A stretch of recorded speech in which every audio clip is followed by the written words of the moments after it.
İsrail kahrolsun, İsrail! Zalimler toplumuna karşı bizlere yardım eyle Allah'ım. Mescid-i Aksa'ya ve orada yaşayan Müslümanlara yönelik yaptığı zulüm, kıyam ve baskılara bu mübarek Ramazan ayında da söylüyorsun, Allah mı doğru söylüyor? Diyor, bana dedi ki Allah doğru söylüyor. O zaman benim ayet-i kerimeyi okuyor Hazreti Ali.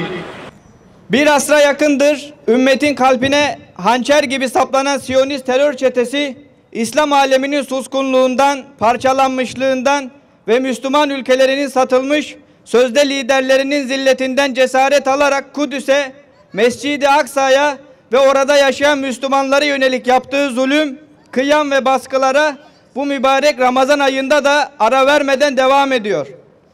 Bütün dünyanın gözü önünde yapılan bu işgal, zulüm ve haksızlığa bizler asla sessiz kalmayacak, her şart ve ortamda Mescid-i Aksa'yı savunacak ve yalnız bırakmayacağız.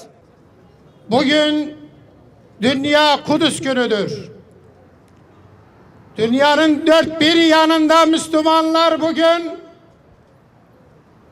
Kudüs'ün işgalini konuşuyor.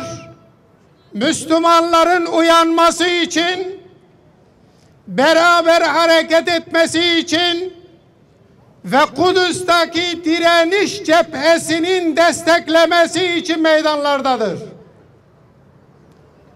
Çünkü Kudüs, Kabe-i Muazzama nasıl biçimi bizim için önemliyse, Kudüs-i Şerif de aynı şekilde bizim için önemlidir.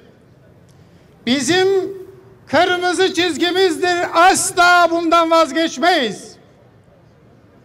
Çünkü Peygamberimiz Aleyhissalatu vesselam ayet-i kerimede okuduğum şekilde bir gece kendisine bazı ayetlerimizi gösterelim diye kulunu Muhammed Aleyhissalatu vesselam'ı minel mescidil haram ilel mescidil aksa, şu anda yöneldiğimiz Kabe-i Muazzama'dan Kudüs'e gidiyor. Orada tüm peygamberlere imamlık ettikten sonra miraca Allah'ın huzuruna çıkıyor.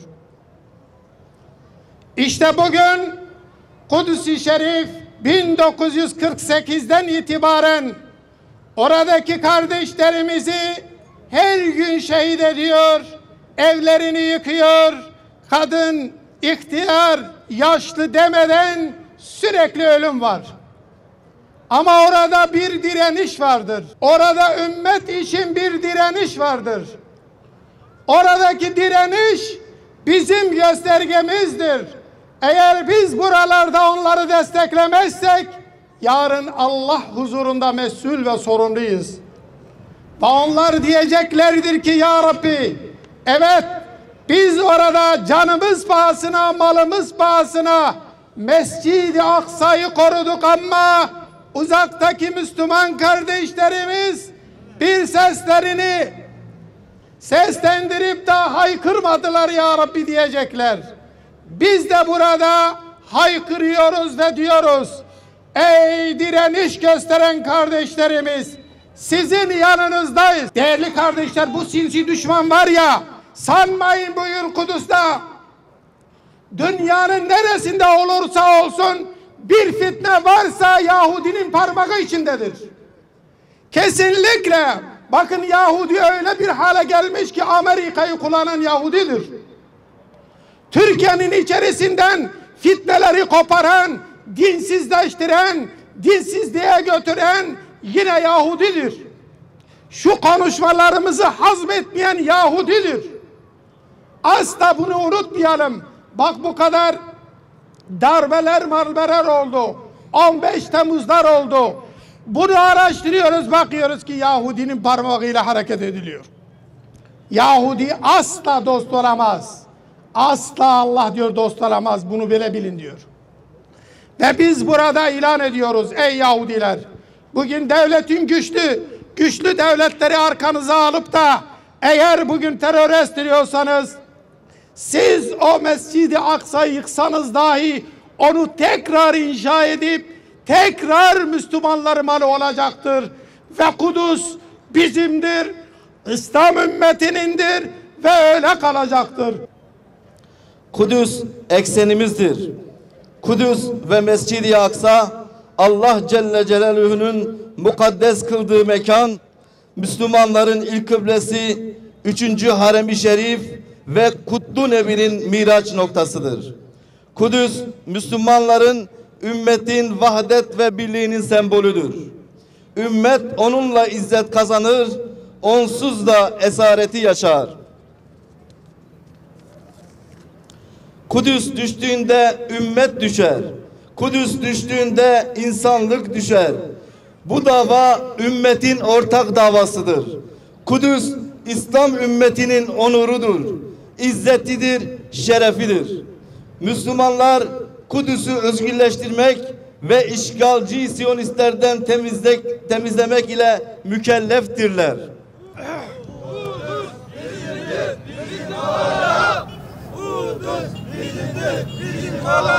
Bir asra yakındır ümmetin ilk kıblesi, İslam'ın mukaddes toprakları, İslam'ın ve Müslümanların en azılı düşmanları olan Siyonist Yahudilerin işgali altındadır.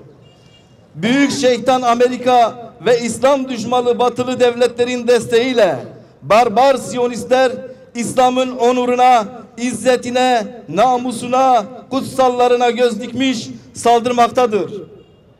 Siyonist katiller ilk kıblemiz Mescid-i Aksa'nın hürmetine ayaklar altına almakta, orada ibadet eden Müslümanlara saldırmakta, en kutsal 3. mabedimizi necis çizmeleriyle girmektedir. Her gün Kudüs'ten, Filistin'in diğer şehirlerinden gelen cinayet ve katliam görüntüleri ekranlara düşmekte. Siyonistler kadın, çocuk, yaşlı dinlemeden mazlum Filistin halkını katletmektedirler.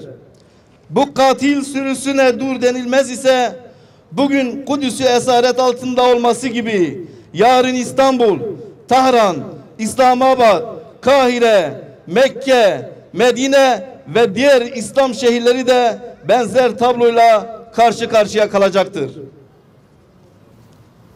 Ey İslam ümmeti, ey Müslüman idareciler, ey İslam alimleri, kanaat önderleri, aydınlar, hürriyetine düşkün müminler, gözlerinizi açın. Ümmete emanet olarak bırakılmış olan bu mübarek topraklar için mücadele etmek sadece Filistin halkına bırakılacak bir sorumluluk değildir. Tüm ümmet yaşananlardan sorumludur ve Kudüs'ün yeniden fethine gücü nispetinde mesuliyet taşımaktadır. Filistinli Müslümanlar bütün İslam aleminin yükünü omuzlarında taşıyarak ümmetin izzetini korumaya çalışmaktadırlar. Bakınız aziz İslam kahramanlarının neler yaptıklarına. İntifada Siyonist işgalcilerin kalbine dayandı. Artık sözde başkentlerinde bile Müslümanların kahredici direnişlerinden emin olamayan, sokaklarda korka korka dolaşan Siyonistler var. Allah'ın izniyle direniş şahlanıyor. Batı Şeria, işgal altındaki 1948 toprakları ve bütün Filistin birer Gazze olma yolunda. Yeni bir intifadanın ayak sesleri Siyonist işgalcilere kabuslar yaşatıyor. Siyonist işgalcilerin yıkılışı yakındır. Bu Allah'ın ve Resulünün bir müjdesidir. Bugün bizler de bu davaya sahip çıkmaz ve Kudüs'ün özgürlüğü için üzerimize düşen vazifeyi yerine getirmezsek hepimiz vebal altındayız. Aynı şekilde zalimlerin esareti altında zillet içerisinde debelenir ve ebedi alemde bunun hesabını veremeyiz. Müslümanların ortak davası olan Kudüs'ü ümmetin vahdetine vesile kılmak, ihtilaf ve sunni ayrılıkları bu dava için bir tarafa bırakarak Siyonist İsrail'e karşı yek vücut olmamız gerekmektedir. Kudüs ümmeti özgürleştirecek. Bilindiği gibi bugün Dünya Kudüs Günü. Bugün Müslümanlar dört bir tarafta meydanlara akın etmiş, Kudüs davası için bir araya gelmiş vaziyette. Bugün günlerden Kudüs, ümmet evlatlarının elleri Kudüs için duada. Yükselen haykırışlar Kudüs için, gün Kudüs için feryat etme, fedakarlık yapma, Kudüs davasını omuzlama, Kudüs için feda olma günüdür. Ümmetin özgürlük ve izzeti Kudüs'ün özgürlük ve izzetine bağlıdır çünkü. Gelin hangi millet, hangi parti, hangi tarikat, cemaat ve hareketten olursak olalım, vahdet ve uhuvvet içerisinde Allah'a dayanarak Kudüs'ün düşmanlarına karşı beraber mücadele edelim. Hep birlikte Kudüs'ü özgürleştirerek ümmete özgürlük, bağımsızlık ve izzet yolunu açalım. Bu vesileyle tüm Müslümanların Kudüs gününü tebrik ediyor. En kısa zamanda bugünün özgür Kudüs'te ve Mescid-i Aksa'da kutlanmasının yüce Rabbimizden diliyor. Bu dava uğrunda mücadele eden ve bedel ödeyen tüm kardeşlerimizi minnetle yad ediyoruz. Rabbimiz bizleri de bu yüce dava uğrunda mücadele eden şerefli kullarından eylesin. Amin. Peygamber Sevdalıları Vakfı. Ya Rabbi, Kur'an-ı Kerim'de bize mübarek belde olarak tanıttığın peygamberler şehri Kudüs'e zalim ve azgın güçler tarafından başlatılan hayasızca bir işgal ve tecavüze karşı bu meydanda huzurunda toplandık, ellerimizi açtık, sana yalvarıyoruz. Dualarımızı kabul eyle Allah'ım. İlahi ya Rabbi, Miracın şehri Kudüs uğruna canını feda eden bütün şehitlerimize rahmet eyle. Ruhlarını şad eyle. Bedir ve Uhud şehitleriyle beraber haşr olmayı, cennet ve cemalinle müşerref olmayı nasip eyle Allah'ım.